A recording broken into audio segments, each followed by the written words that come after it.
എല്ലാവർക്കും സലു സിമ്പിൾ റെസിപ്പീസിലേക്ക് സ്വാഗതം. ഇന്ന് നമുക്ക് ഒരു അടിപൊളി ഹെൽത്തി ആയിട്ടുള്ള ബ്രേക്ക്ഫാസ്റ്റ് എങ്ങനെയാണ് തയ്യാറാക്കുന്നതെന്ന് നോക്കാം. അപ്പോൾ അതിനു വേണ്ടി മിക്സിയുടെ ജാറിലേക്ക് ഞാനിവിടെ 250 ml കപ്പിൽ 1 കപ്പ് ഓട്സും 1/4 കപ്പ് റവയും ഇട്ട് കൊടുക്കുകയാണ്. റവ വറുത്തതോ വറുക്കാത്തതോ ഏത് വേണമെങ്കിലും ചേർത്ത് കൊടുക്കാം. അതുപോലെ തന്നെ 1/4 കപ്പ് വറുത്ത അരിപ്പൊടിയും കൂടി ഇതിലേക്ക് ഇട്ട് പാകത്തിനുള്ള ഉപ്പും 1/2 ടീസ്പൂൺ മഞ്ഞൾപ്പൊടിയും ചേർത്ത് കൊടുക്കുന്നുണ്ട്. ഇതോടൊപ്പം തന്നെ നമുക്ക് കായപ്പൊടിയും 1/2 ടീസ്പൂണോളം ചേർക്കണം, എങ്കിൽ നല്ല ഒരു മണവും ടേസ്റ്റും ഒക്കെ കിട്ടത്തുള്ളൂ. പിന്നെ ഇതിലേക്ക് നമുക്ക് 2 കപ്പ് പച്ചവെള്ളം ഒഴിച്ചിട്ട് ഇത് നന്നായിട്ടൊന്ന് അടിച്ചെടുക്കണം.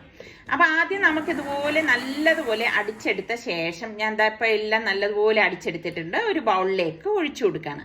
അപ്പൊ ഈ ബാറ്റർ കുറച്ച് തിക്കായിട്ടുള്ള ബാറ്ററാണ്. അപ്പൊ ഇത്രയും തിക്കല്ല നമുക്ക് ഇതിന് വേണ്ടത്, കുറച്ച് ലൂസായിട്ടാണ് നമുക്ക് ഇത് വേണ്ടത്. അപ്പൊ ഞാൻ ഇവിടെ 1/4 കപ്പ് വെള്ളം വീണ്ടും ഇതിലേക്ക് ഒഴിച്ചു കൊടുത്ത് അതൊന്ന് ലൂസാക്കി എടുക്കണം. കേട്ടോ, ഈ ഒരു പരുവമാണ് നമുക്ക് ഇതിലേക്ക് വേണ്ടത്. അപ്പൊ ഇതൊരു 10 മിനിറ്റ് നമുക്ക് മാറ്റി വെക്കാം. ഇതിലേക്ക് വേണ്ട ചമ്മന്തി തയ്യാറാക്കാൻ വേണ്ടി ഞാനിവിടെ 1 കപ്പ് തേങ്ങയും 4 ചുവന്നുള്ളിയും ചെറിയ ഒരു പീസ് ഇഞ്ചിയും 1/4 ടീസ്പൂൺ ചെറിയ ജീരകവും 2.5 ടീസ്പൂൺ കാശ്മീരി ചില്ലി പൗഡറും 1/4 ടീസ്പൂൺ മഞ്ഞൾപ്പൊടിയും പാകത്തിനുള്ള ഉപ്പ് ഇട്ടിട്ട് ഇതൊന്ന് തരിതരിപ്പായിട്ടൊന്ന് അടിച്ചെടുക്കണം. ഒന്ന് ക്രഷ് ചെയ്യാവൂ കേട്ടോ, പൾസ് ചെയ്തെടുത്താൽ മതി, ഒരുപാട് അരഞ്ഞുകൊണ്ട്. എന്നിട്ട് ഓയിൽ ഒരു 2 ടേബിൾ സ്പൂൺ ഓയിൽ ഒഴിച്ച് 1 ടീസ്പൂൺ കടുക്, ഒരു 5-6 ചുവന്നുള്ളി അരിഞ്ഞതും കുറച്ച് കറിവേപ്പിലയും 2 വറ്റൽമുളകും കൂടി ഇട്ടിട്ട് ഇത് നല്ല ഒരു ഗോൾഡൻ കളർ വരെ ഒന്ന് മൂപ്പിച്ചു കൊടുക്കണം.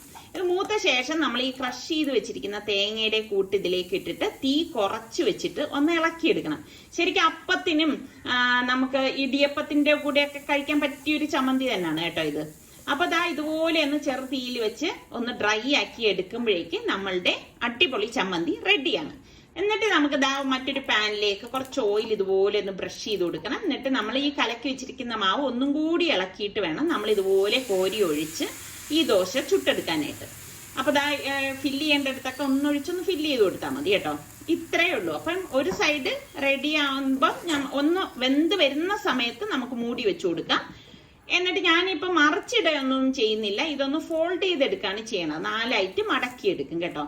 അപ്പോൾ ഇത് പെട്ടെന്ന് നമുക്ക് തയ്യാറാക്കി എടുക്കാൻ പറ്റുന്ന ഹെൽത്തി ആയിട്ടുള്ള ഒരു ദോശ തന്നെയാണ്. അപ്പൊ ട്രൈ ചെയ്യാത്തവർ ഈ രീതിയിൽ ട്രൈ ചെയ്ത് നോക്കിയിട്ട് ഫീഡ്ബാക്ക് തരണേ.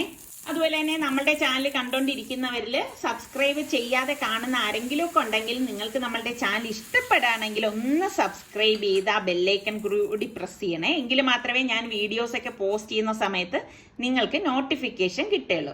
പിന്നെ അതുപോലെ തന്നെ നിങ്ങളുടെ ഫ്രണ്ട്സിനൊക്കെ ഇതിന്റെ ലിങ്ക് ഇഷ്ടപ്പെടുകയാണെങ്കിൽ ഒന്ന് ഷെയർ ചെയ്യാനും അതുപോലെ തന്നെ ലൈക്ക് ചെയ്യാനും ഒന്നും മറക്കരുത് കേട്ടോ. അപ്പൊ നമ്മളുടെ ഓട്സ് ദോശ എല്ലാം ഇവിടെ റെഡി ആയിട്ടുണ്ട്. അപ്പൊ ഇത് ചൂടോടെ കഴിക്കുന്നതാണ് ടേസ്റ്റ് കൂടുതൽ കേട്ടോ. നല്ല അടിപൊളി കോമ്പിനേഷൻ ആണ് ഈ ദോശയും ഈ ഒരു ചമ്മന്തിയും എന്ന് പറയുന്നത്. ട്രൈ ചെയ്ത് നോക്കിയിട്ട് ഫീഡ്ബാക്ക് തരണം. അടുത്ത നല്ല സിമ്പിൾ റെസിപ്പിയുമായി വരുന്നത് വരെ എല്ലാവർക്കും ബൈ.